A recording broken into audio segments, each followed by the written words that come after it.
Hello and welcome to the Witching Hour podcast, only on the Creepy Vault channel. I will be your host, Joe, for this evening. Here on this podcast and this channel, we'll be talking about ghosts, hauntings, the strange and unusual, and all other creepy and weird things out there. This evening, we will be reading from the Ghostly Register. Haunted Dwellings, Active Spirits, A Journey to America's Strangest Landmarks by Arthur Myers. And please subscribe so you can get more creepy videos and get notified on my other podcast, my Witching Hour podcast, as I upload more things for you. The first story from this book is called The Ghost Who Turned Down the Stereo. The location occurred in Gacoma Lodge and Trading Post, Gacoma, Alaska. Ghostly manifestations.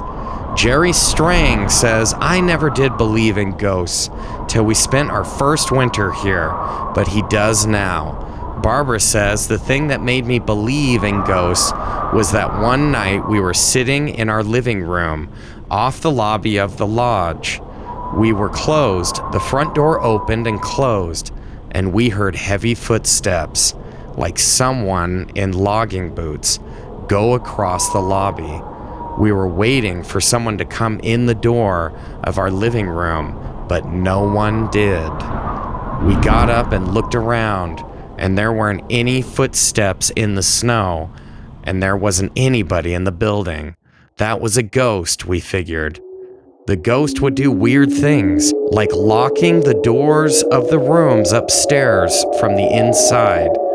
I've been upstairs cleaning, and I've heard sounds like somebody jumping on a bed.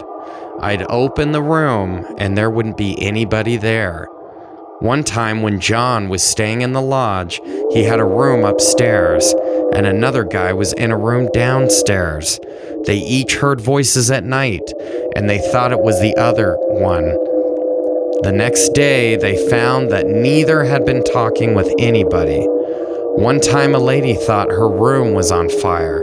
She saw something like smoke coming from between the floor and the walls, but there was no smell. She said it just went away after a little while. Sometimes all the doors upstairs, we have 9 rooms, will open and then slam. Sometimes we smell pipe tobacco. No one smokes a pipe who lives here now. So we've come to the conclusion that the ghost smokes a pipe. But Barbara's favorite incident involves the ghost as a music critic. One time I was in the kitchen doing dishes, she says, and I had a Joan Baez tape on the stereo out front, and it stopped playing. I went out there and the tape was still running, but every knob on the stereo had been turned. The volume was on the right side, so it looked like he had started on the left side and turned all the knobs, like balance and treble and so on, until he got to the volume. I was alone, and I got someone to come over and help me finish the dishes. It makes the serious parapsychologist ponder as to whether the ghost disliked Joan Baez, or just loud music, or perhaps the sentiments in the songs. Barbara says it was an old tape with a song called Sailing, and one about Time magazine, among others. History. The place was built in 1900 by a guy named Doyle, says Jerry Strang. It was originally a freight station and then became an inn called Doyle's Ranch. Doyle sold it in 1920 to a man named Sant, who made additions in the 1920s and more in the 1940s. The Strangs have also made additions. They note that no ghostly manifestations seem to have occurred in the newer parts of the complex. Sant died in the 1940s. His widow, Henra, sold the place to the Strangs in 1974. She now lives in Anchorage and said she never heard anything unusual around the place while she lived there. Identity of the ghost. Truly an enigma. Barbara says, "We have a couple of guesses. One of the guys who built some of these old buildings, we found pictures of him smoking a pipe. So maybe that's the ghost. And there's a rumor that one of the owners committed suicide. But we don't know anything about that." "Personality of ghosts," says Barbara. "It's a friendly ghost. Never hurt anybody, but ... Best time to witness. Things happen day and night, but there is a tendency towards more activity during the hours of darkness. That means the manifestations step up in the winter time, because at that latitude, it is mostly dark in the winter and almost completely light in the summer.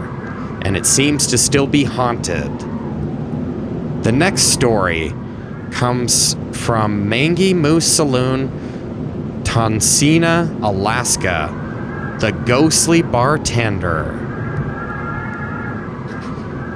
Ghostly manifestations.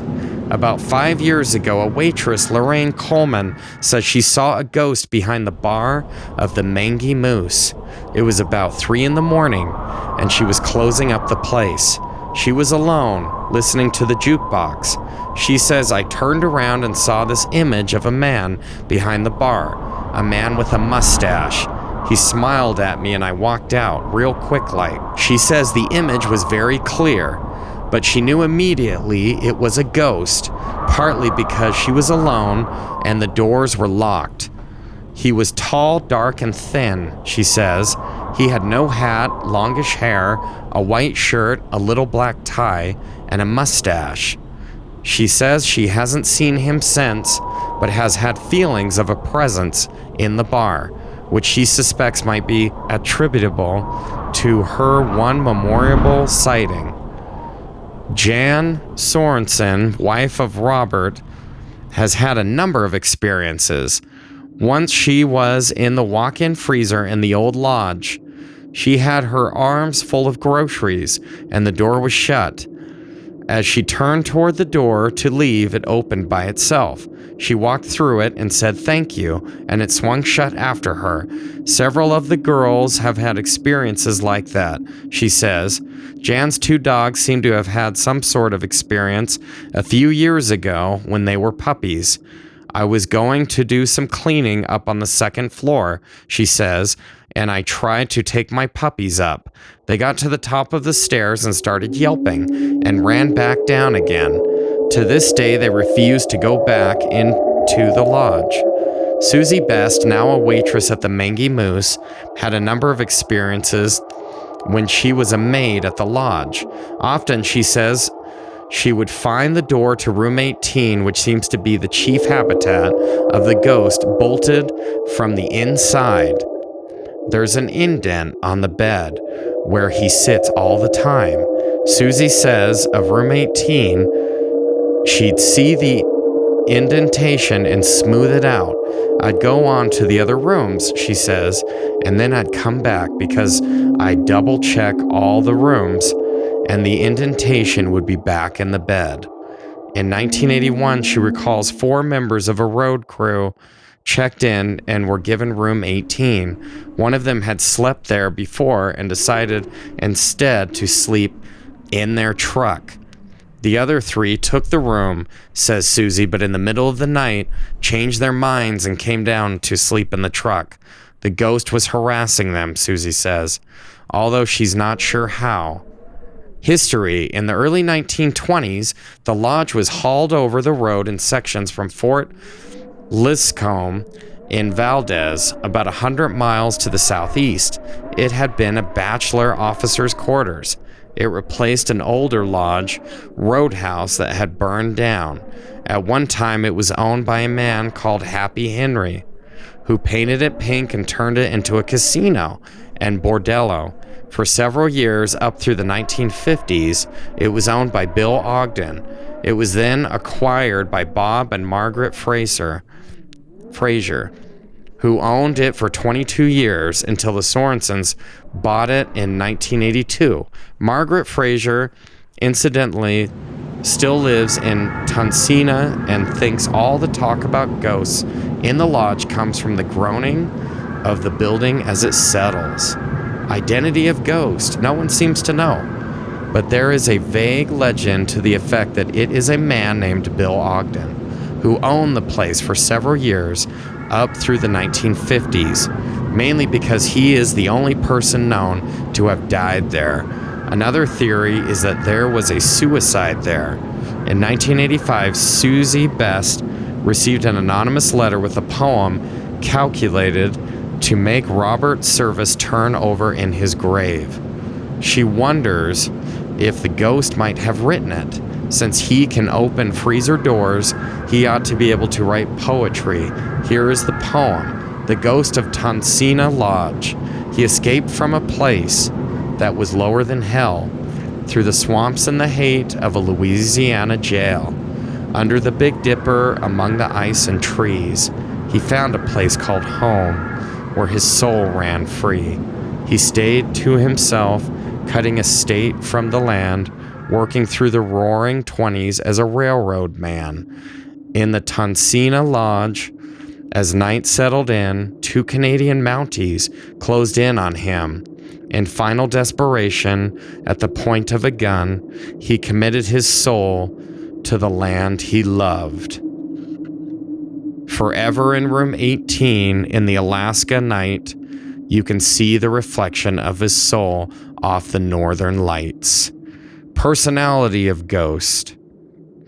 Says Bob Sorensen, he's usually quite polite. It isn't every ghost that opens doors for people. Susie Best says he seems like a very tormented person. Best time to witness. The manifestations seem to occur both day and night. And still haunted? No reason to think it's not. Well, that concludes our stories for this evening on the Witching Hour podcast here, again, only on the Creepy Vault. I hope you enjoyed these stories. I'm going to read more stories. In the meantime, stay scared and stay creeped out. So long.